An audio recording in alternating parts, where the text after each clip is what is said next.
Get those solar panels installed at your home or residence by going to onesolarsolution.com. Bringing you the world news coming up next. This is Radio Caravan, the world news read by Shabnam Modgil. President Trump staged a dramatic return to the White House after leaving the military hospital where he was receiving an unprecedented level of care for COVID-19. He immediately ignited a new controversy by declaring that despite his illness, the nation should not fear the virus that has killed more than 210,000 Americans. And then he entered the White House without a protective mask.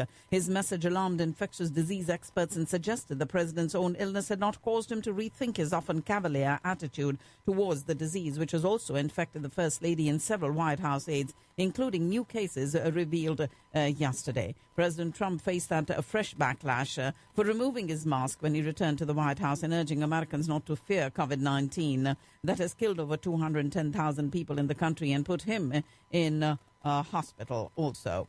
His press secretary once described President Trump as the most tested man in America when it came to COVID-19, but that testing operation proved woefully insufficient in protecting the president and those who work for him at the White House, as evidenced by a string of positive tests over the past week for Trump, his wife, and others in their orbit. White House Press Secretary Kayleigh McEnany announced yesterday that she had tested positive for COVID-19. Now that he has contracted COVID-19, President Trump says he does, and I quote, get it. That revelation 7 months into the pandemic and after 210,000 American deaths is not the first time he has relied on personal experience to shape his views. He said he now, and I quote, understands the virus.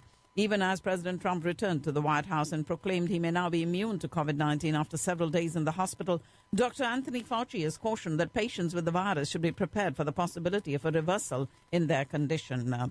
Back in the White House, days after being diagnosed with COVID-19, he said vaccines in the fight against the coronavirus pandemic are coming momentarily. Doctors and scientists have repeatedly refuted that claim. Democratic presidential nominee Joe Biden offered his continued prayers for the recovery of Donald Trump and First Lady Melania Trump, but admonished the president to listen to the scientists and support masks, he said, to help stem the tide of coronavirus in the United States. This week's vice presidential debate has taken an outsized and perhaps unprecedented significance, with questions about President Trump's health now looming over the U.S. election just a few weeks away. Vice President Mike Pence and his Democratic challenger, Senator Kamala Harris, all set for a debate in Salt Lake City, Utah tomorrow. This will be the first time in American history that an Indian origin person will be taking up the podium for a vice presidential debate. Political analysts believe that an aggressive Kamala Harris will easily prevail over Mike Pence during the only vice presidential debate and help her running mate Joe Biden to widen his lead over President Trump. Biden in the last few days has widened his lead over Trump by double digits. When Kamala Harris and Mike Pence face each other in the vice presidential debate tomorrow, they will do so through plexiglass barriers, an additional protective measure approved by the Commission on Presidential Debates. Americans are rushing to cast ballots ahead of the November election at an unprecedented pace. Early voting numbers are showing a possible record turnout for the showdown. And with just a few weeks to go before Election Day, more than 3.8 million Americans already have voted, far surpassing about 75,000 at this time in 2016. After a summer of civil unrest over racial injustice in the United States, the National Guard has put hundreds of military police on standby, specifically to help law enforcement deal with any potential violence in the coming months. Voting rights advocates and civic groups have filed two separate federal lawsuits to block Republican Governor Greg Abbott's last-minute order that allows Texas counties to provide no more than one drop-off location for voters casting absentee ballots. And a Republican congressman from Texas became the most prominent member of his party to call for the resignation of the state's Republican Attorney General Ken Paxton after Paxton's top deputies reported him to law enforcement for alleged crimes, including bribery and abuse of office.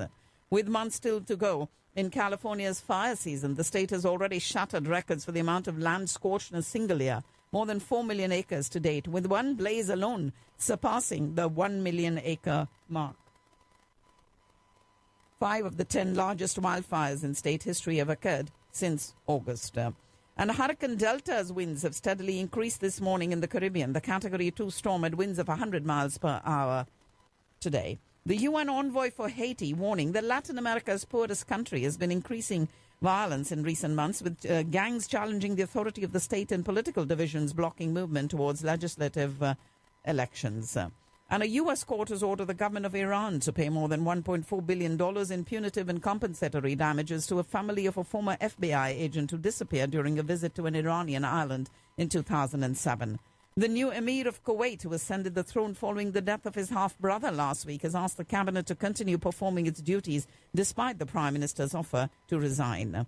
And tens of thousands of Muslims are descending upon Senegal's holy city this week for the annual Grand Magal pilgrimage, a tradition in West Africa that some fear could become a super-spreader event for COVID-19. Canada has announced the suspension of arms exports to NATO ally Turkey as Ottawa investigates the alleged use of its military technologies in the Armenia-Azerbaijan conflict.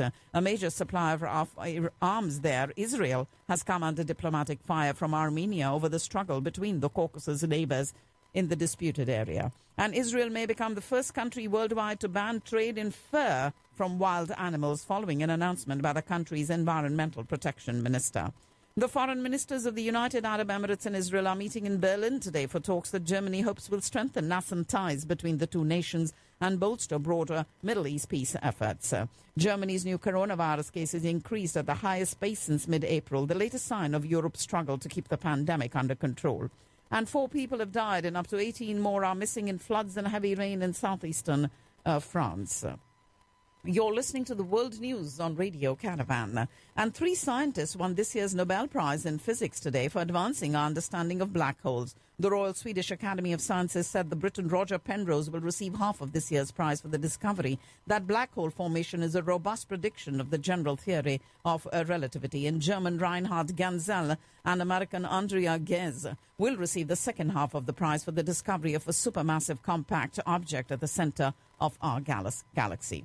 The Central Election Commission of Kyrgyzstan declared the results of the weekend's parliamentary election invalid today after mass protests erupted in the Kyrgyz capital of Bishkek. And about 25 residents from remote Easter Island who've been stranded far from their loved ones for more than 6 months because of the coronavirus will finally be able to return home this week on a French military plane. Philippine President Rodrigo Duterte has said that, like his fierce critics, he has also suspected that extrajudicial killings may have happened under his drug crackdown that has killed thousands of people. China and 25 other nations today called for the immediate lifting of sanctions by the United States and Western countries to ensure an effective response to the COVID-19 pandemic. Speaking on behalf of the 26 countries at a meeting of the UN General Assembly's Human Rights Committee, China's UN ambassador said unilateral coercive measures violate the UN Charter.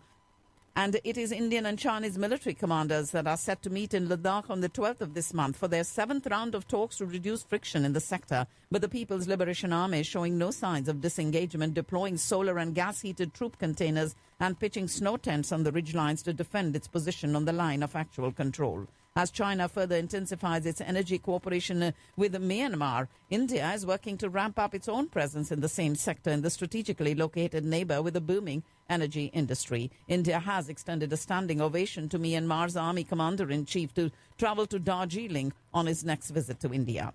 And India, along with Australia, Japan and the United States, affirmed the importance of maintaining a free, open and inclusive Indo-Pacific at the Quad ministerial meeting in Tokyo. Royal Challengers Bangalore's famed top order came apart as Virat Kohli and his men crashed to a 59-run defeat against the Delhi Capitals in their IPL contest in Dubai yesterday. And star Indian badminton couple Saina Nehwal and Parupalli Kashyap pulled out of the Denmark Open Super 750 tournament. We do have the Narendra Modi government quietly approving induction and deployment of a 700-kilometer range surface-to-surface supersonic Shaurya strategic missile, even as forward movement has been recorded in development of 5,000-kilometer range K-5 submarine-launched ballistic missiles.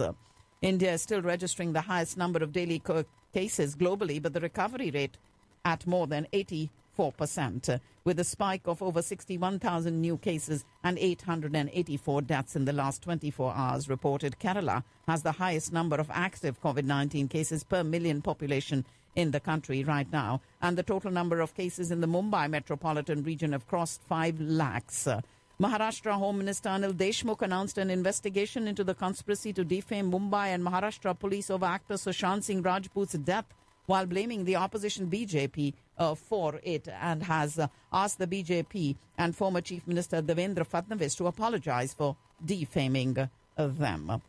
The national capital's air quality recorded in the moderate category this morning, but likely to worsen in the coming days due to a spike in farm fires in Punjab, Haryana and neighbouring border regions. Pakistani police have filed sedition charges today against former Prime Minister Nawaz Sharif and his daughter Maryam Nawaz. This happened in a case that was registered at the Shahadra police station in Lahore. Lahore police issued a statement saying that this was a complaint of a private citizen and not the state or its institutions. Former Sindh Governor Mohammad Zubair has been appointed as the spokesperson for PMLN Supremo and former Prime Minister Nawaz Sharif and his daughter Maryam. And that, ladies and gentlemen, is all that I have in the news for you today on this 6th day of October.